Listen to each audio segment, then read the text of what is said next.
you care about civil rights, then you care about civil rights. And if you want people to care about civil rights for you, you have to care about civil rights for others. Otherwise, it's just a vacuous commitment to your own interests. And rights have to mean more than that. Hi, Mr. Buttar. It's amazing to have you here today. Due to the pandemic, this episode of Pizza and Politics is virtual, so unfortunately, there's no pizza. But we wanted to ask you, what's your go-to pizza order? In the neighborhood here, I live in the Upper Haight, Ashbury, in San Francisco. There's a neighborhood spot called Biza, and I particularly appreciate them. They have a falafel pizza with hot sauce, and it's kind of amazing. And if only because it's not what one would normally get on pizza, and their Mediterranean pizza is banging. And they also do deep fried Oreos and Twinkies, which if you're into it, I'm not so much, but it's an option too. Side of politics, we've come to know that you are also a DJ, MC, and poet. Just wanted to know what inspired you to get into the industry of music and poetry. It started out with me and my homies in the 90s. And, what inspired me was a combination of, Chuck D and Public Enemy, The Shaman, which was that's the British take on the shaman. It was a electronic dance, I think duo, maybe trio in the early 90s. It was doing like hip hop over house beats. There was a place in Chicago called the Green Mill off the Red Line on the north side that was a kind of a epicenter of the spoken word community. So for me, it was equal parts hip hop, house music, and spoken word. I founded a group called the Stanford Spoken Word Collective. It's probably one of my most proud community organizing projects because it's now in its 19th year. And it's bananas. They have like auditions and they tour and they're amazing. I got to share a stage with some of them, about a half dozen of them, maybe a year ago here in San Francisco. And I was just so profoundly humbled. I mean, they're incredible. Each of their voices, were just spectacular. The idea that they are one of 20 classes of people that have come through and in that crucible of creative genesis in community with other, really bright, talented, creative, justice-oriented voices. And they're a phenomenally diverse group too. When you ask me about my art, really about the art, for me, art is almost a pretext for organizing. And because so that group, and then there's a poetry group in San Francisco, it's more of like a convergence than a group. It's happened every week for the last 17 years at the corner of 16th and Mission. And then in DC, I started a group called the Guerrilla Poetry Insurgency. And each of those communities are basically dedicated more to claiming public space than to poetry. Like the Stanford group is very much a poetry, it's a performance group, they write together, the poetry is up in front. The other groups, there's poetry, there's comedy, there's song. It's not even about the art so much as it is the community and the reclamation of public space using creative performance, politicized creative performance as a pretext of the art. It's more about the community. And DJing, to me, one reason I grew to love it so much is it's hard to frankly pull people together with poetry. I like to do it. You can share a lot with people who are interested. It's really easy to pull people together with house music. People love house music. And it is it's kind of like there's a track, Emily Amador's. The house music is a body thing. It's a soul thing. It's a spiritual thing. And I see it as transcending cultures and age and race. And, I've seen sweaty dance floors with people of every conceivable shape and orientation and interest. And I see in those spaces, the kind of, frankly, microcosm of the society I'd hope to see, where everybody can be joyous and share space and be together. So getting more back into the politics of it, what inspired you to take action and fight for marriage equality almost a decade before it was legalized nationwide? I'll tell you the story because it wasn't by design. I kind of fell into it. And then I'll tell you some of the principles and how it hits historically. Each of those were kind of independent answers to your question. So this is the fall of 2003, just graduated from law school. I'd moved east to Washington, mostly to fight the Bush administration and try to do there what we'd done in San Francisco. In San Francisco, we'd shut down the city the morning after Bush invaded Iraq. And out of that, kind of grew this delusional notion that if we did the same thing in Washington, we could force an end to the war. Washington, I'm working at a law firm, speaking on a panel about hip hop, actually, and spoken word as a community organizing tool at the National Conference on Organized Resistance, coming together of people from around the country.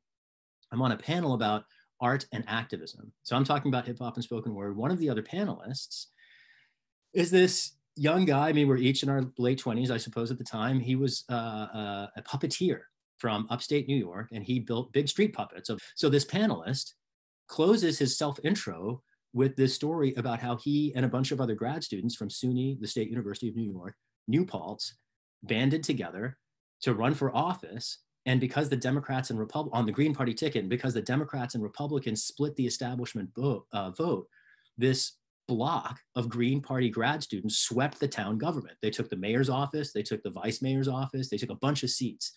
And all of a sudden they were like running the city of New Paltz, New York. And it was like, he brought the house down. Everybody went bananas, right? Because it's an incredible story. And he did a bunch of fascinating things. From his environmental agenda was visionary, not unlike the way Jimmy Carter's was, at the federal level. But among the things that Jason West is his name, Time Magazine's Person of the Year in 2004, I believe, if not 2005, someone by whom I'm still very much inspired, went on to become the mayor of New Paltz again many years later, organizing still in the environmental community in upstate New York. Jason had constituents who had survived the AIDS Holocaust in New York City, particularly as younger people. And many of them were now working artists in upstate New York. The Hudson Valley is sort of a renowned community of working artists. And so he had a number of constituents who were in same-sex partnerships and were concerned that if they fell ill, their partners would not be able to visit them. And they wouldn't be able to leave behind any property that they might have, accumulated over the course of their lives.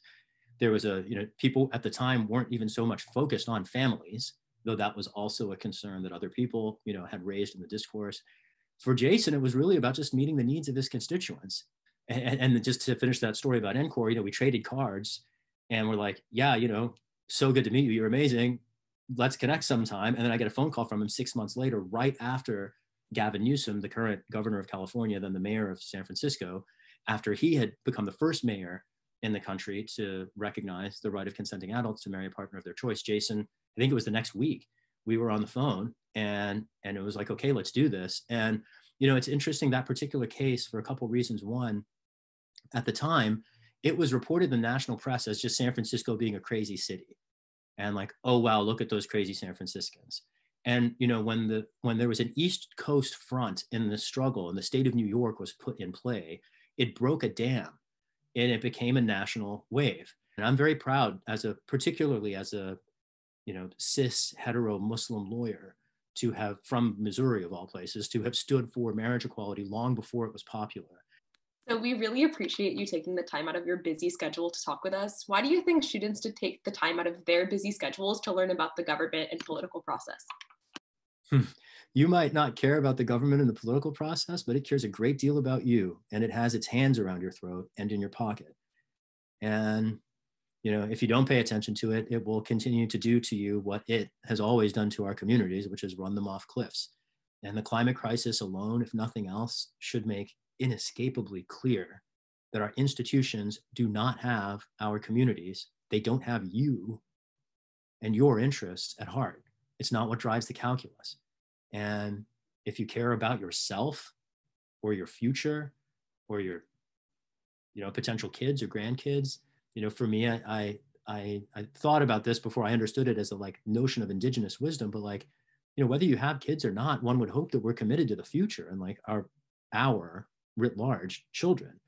And it amazes me how many people just don't seem to care at all about what they're going to have to deal with, and seem never to have cared what they're going to have to deal with. And if we put that front and center, as you would hope every parent would, for the sake of whatever you might hold dear, I think it would lead us to very different choices. And again, even if you don't think about future generations, if you just think about yourself and your career prospects, students, I think whether you're seeking an education for the humanistic purposes of expanding your world and consciousness, or even if you're just doing it for job preparation, at the end of the day, there is a future you're preparing for. And if you care about it, if you abandon politics, it will make decisions for you that might seem, if history is any indication of the future, they will seem absolutely insane.